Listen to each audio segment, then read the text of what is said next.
I just love the drama. Biggest U-turn since Rita Fuel allowance. Cut that. Because loose lips sink ships. And what the fans want is to stop teams being owned by madmen.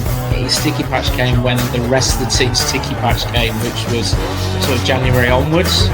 Grumble, poops joke, hot wings. He should be stood outside Hillsborough, stocks having rotten fruit thrown at him. Sheffield is a place like no other. Although on the far post, it's cut back instead for Smith. Oh, a sensational goal! The Wednesday week! Put on your podcast!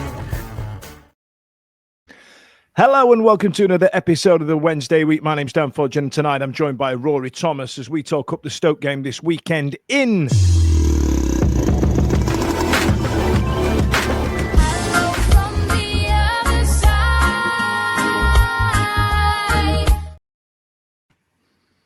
Rory, how are you? You all right? Welcome back to the fray. Yeah, I'm good, thank you. How are you? Yeah, not so bad. I all I seem to be doing is talking about tales of woe on the medias, and I think a lot of people are sick of seeing me. So if you are one of those people, welcome back. And what about yourself? I mean, let's get straight into it. Opening day drama against Derby County, 3-1. You beat them.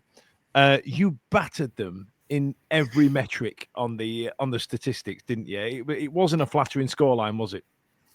No, I think even despite the fact that we were, from the start up until the 60th minute, it was a 0-0 game, but we battered them from the start to the very last minute, and they went 1-0 up by Colton Morris on the 60th minute. And obviously, I know Stoke fans, a minute it goes, you're like, oh no. But I think there was a sense of, well, okay, we are being the better side, so we've got a squad that could actually finish a goal. And then Lewis Baker to get a goal in the 70th minute. Now, this guy doesn't score often, but when he does, he scores some goals. Obviously, he scored the half-line goal against Swansea, and then obviously he scored outside the box on Saturday, and then Devan Mabama and Rori Thomas scored and sort of put Derby where they belong. Does that one count as a local derby for you, that one? Yeah, the A50 Derby. Oh, is that what it's called? Has it got a little name? Yeah, obviously we played them on the last game of the season last season. We played them at their place, and that was the most boring game of football I have ever seen. And being a Stoke fan, I've seen some boring games of football.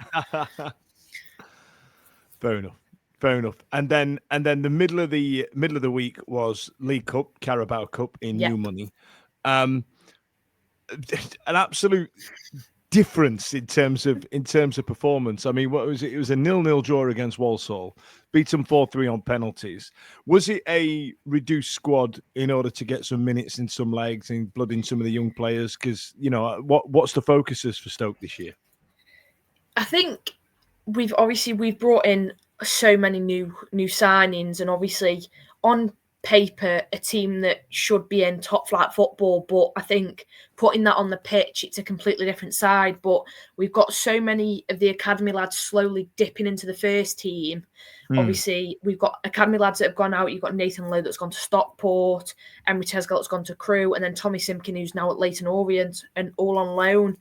But we've brought in players like Ashley Phillips, who was here last season, and I think getting them minutes in the legs in games that are cup games, I think it's dead important, because we've got a big season ahead of us. We've got potentially pushing it up their season, especially under Mark Robbins. And then after the performance on Saturday, we were like, okay, it's Walsall, go out and beat a League Two side. And it was quite a drab game of football. And I think a lot of fans were very nervous having Jack Bonham in goal. Obviously, we've had Victor Johansson for months on end now, and then Jack Bonham, he saved some cracking shots, to be fair, I'll give him that. But again, both sides, quite a boring game, and then it went to penalties, and Jack Bonham ended up scoring the winning penalty, saved theirs and scored ours. So we're through, and we've got Bradford in the next round, but we'll have to see what happens. Johansson's one of the best keepers in the league. Yes. Do you feel like you're going to struggle to keep hold of him this summer?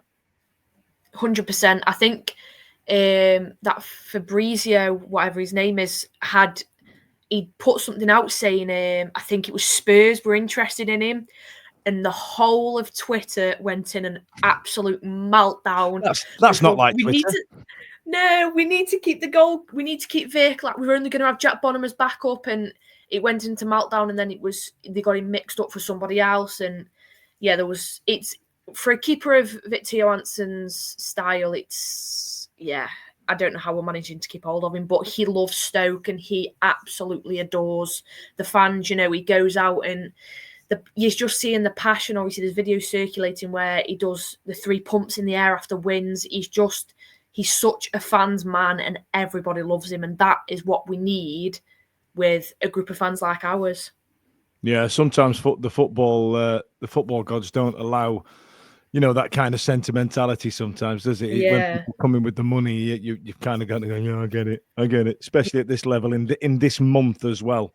So let's talk about Mark Robins and the expectations of Stoke. So Mark Robins got his marching orders from Coventry in what was quite a surprise, and then Coventry ended up doing without him, which again surprised me, and probably a lot of people, if I'm honest. I thought Coventry were Mark Robins. So you've come into this season. Tommy Cannon's gone, went to the red side of Sheffield, and not really done much for them. So it turns out that was when he was playing for you guys, that was a match for him and the way you play football and stuff like that. So has it changed under Robins? Has the expectations changed? Are you looking to finish in a different part of the league this year? 100%. I mean, we went through 3 managers in 9 weeks. You know, we went through Narcis Palek. He was awful by so many So he wasn't means. like a caretaker manager. He got the job full time. Yes. Wow. And then he was just, I think he won the first game, and then obviously fans turned their head and like, oh my God, new manager, we just won. Right. Obviously after Steven Schumacher was sacked, for no fans even know the truth. Obviously came out on a podcast and said it was something to do with the back side of the club, and obviously again something we'll never understand. And then we went into Ryan Shawcross over Christmas time. We played the game on Boxing Day and Burnley away on New Year's Day, and it went unbeaten under Ryan Shawcross, and fans went into the headspin of, oh my gosh, we should appoint Ryan Shawcross as manager, which obviously for a manager for a lad like Ryan Shawcross, he's homegrown, I think it'd have been a lot to take, but every time we have had him as caretaker manager, he's always done well. And then Mark Robins came in and things picked up, things dipped, and I think you look at Mark Robins' style of play and you think, is that really going to suit Stoke? And obviously he had his assistant at Coventry, but when that assistant left at Coventry, that's when it went downhill for Coventry. Right. Now, was that going to be the same for Stoke? But I think he changed the mindset of the fans quite quickly. And although, we still struggled at the back end of last season, we managed to stay up. Mark Robins kept us up. And then he's had the transfer window he's had, signed as many players as he has, and I think we're just on the up, if I'm honest. Is the thing he goes in, Mark Robins we trust, but this league is unpredictable. You never ever know what's going to happen, and I think that's the scary part of it. You could be all guns blazing in the start of the season, come the end of the season, you bottom 4 again. You never really know how it's going to fall. There is an element of that, but I was saying today on another show that like there's an element of the championship specifically can settle quite early, and you can go right. These are your top 3, these are your middle 3, these are your bottom 3, and when it comes to our league, you get an anomaly every now and again. Ironically, last year it was Coventry, but I feel like if you don't set your stall out early, you can end up getting left behind a little bit, unless you're one of those anomalies that just go falling down the league, like Luton did, essentially. Yeah. But on the other side of it, there was Sunderland who went all guns blazing. They were outstanding for the first part of the season, and then they went on a bit of a poor run of form, but were still like 3rd or 4th. For a number of months, having only got something like 3 wins in 10 or something like that. So there's an element of that you could pull off. So have you got like lofty aspirations then this season, or like most football fans when the season starts, like I reckon we could do playoffs this year?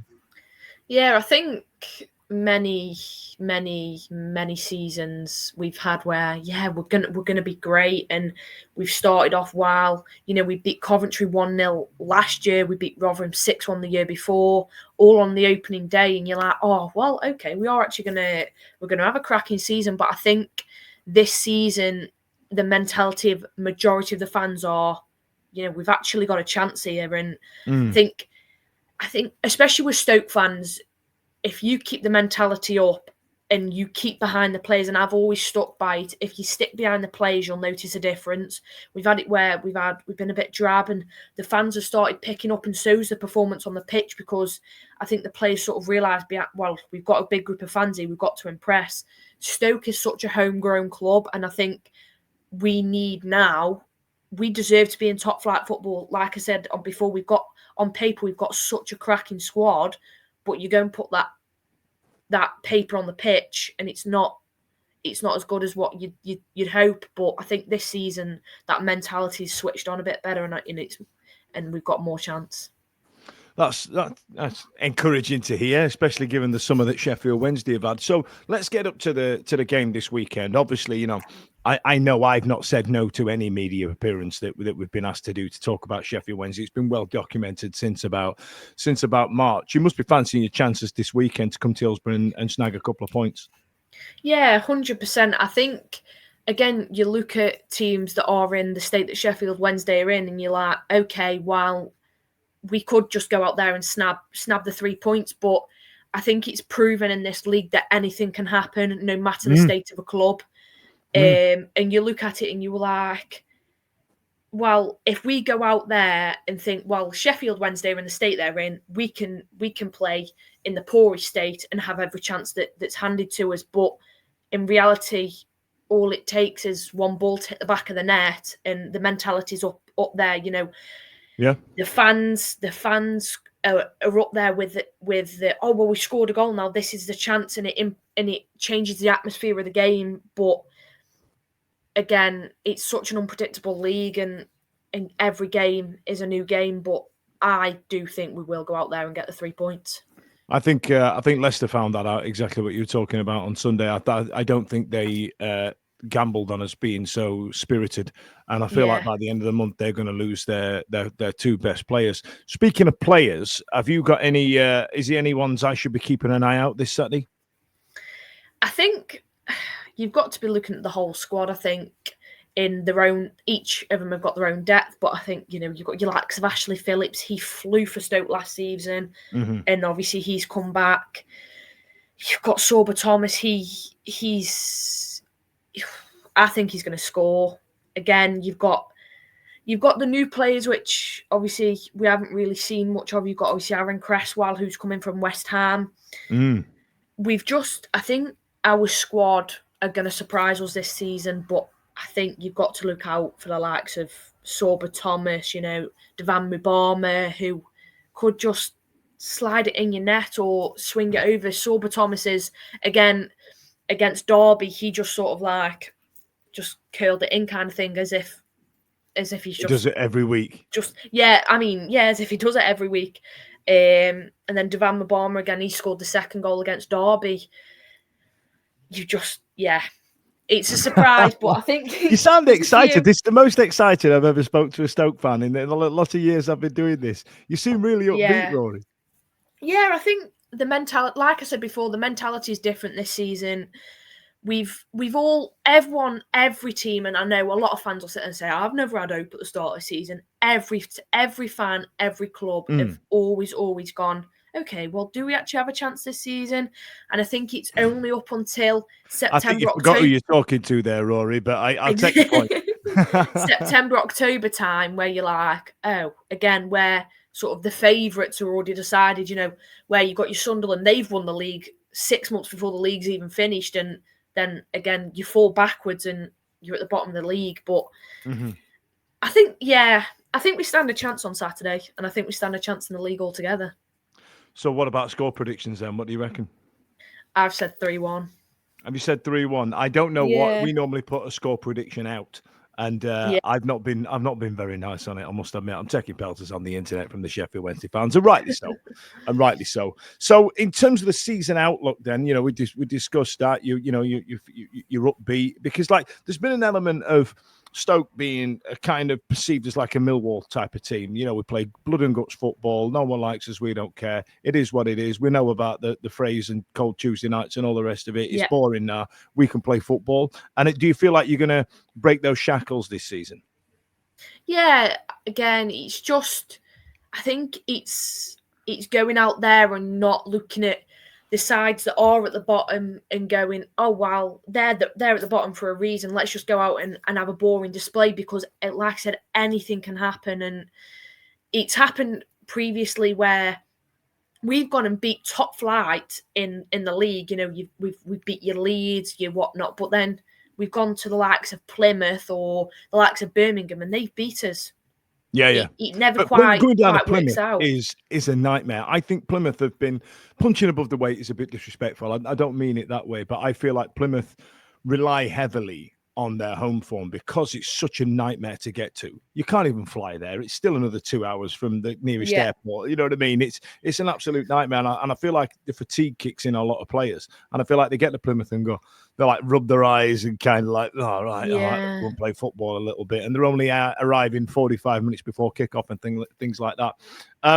So taking a loss from them and then Ipswich, who did the season that they did, you know what I mean? You can't really take much away from them. Is there any whispers of any players that might be missing or might be coming back? I think obviously we signed Stephen Nzonzi back. But obviously he's still not going to be in and around the squad. Well, he's been in and around the squad, but he's not going to be in the squad until around September time, getting his fitness. But we've got majority of our players, and I think you've got a team that if we can go out and play against how we played against Derby every week, we stand a pretty good chance. And yeah, I reckon we've got a good chance, especially on Saturday. Fair enough. I like your confidence. Just bear with me, Rory. Stay on the line. I just need to get some housekeeping in order, and I want to talk about something a little serious. So North Yorkshire Owls have posted this on the social medias today. 19-year-old Bailey Chadwick, a lifelong Wednesdayite from North Yorkshire, was killed in a hit and run on Friday. With the blessing of his mum, we invite all the Wednesday family to come together on the 19th minute against Stoke City and applaud him in remembrance and celebration of Bailey's life. So 19th minute, I know your fans aren't the worst, and you tend to join in on stuff like that. I'll put that over Twitter and Facebook. Yeah, it's on North Yorkshire Owls, and I think it's on our socials as well. And I feel like I like this type of thing with Sheffield Wednesday fans coming together, because out of all this that's happened, there's been a lot of collusion between the Sheffield Wednesday fans because we're all kind of united against the chairman. We're not always aligned in how we do it, but the end game is always the same, which is quite refreshing. Rory, it's been an absolute pleasure. Thank you so much for joining us, and I'll see you the other side of every week, live from 8 p.m. It's the Wednesday week, bringing you football analysis. They said we'll win the league next season. Bringing you banter. I don't think anybody wants to listen to my boring anecdotes. Why not? You've been doing it for 4 years on this show. I should not have said that. This show's like you're mental. No, I'm not. Clip that. Bringing you terrible impressions. Wibble, wobble, wobbly, wobbly, wibble, wobble, Cyber Jordan. Hey, pay your bills. I don't know where these jokes are coming from. Available on all social medias. Obviously, this goes out on YouTube and as well as all the other social media out there for podcasts, etc. The award-winning Wednesday week. Join us. Put on your pod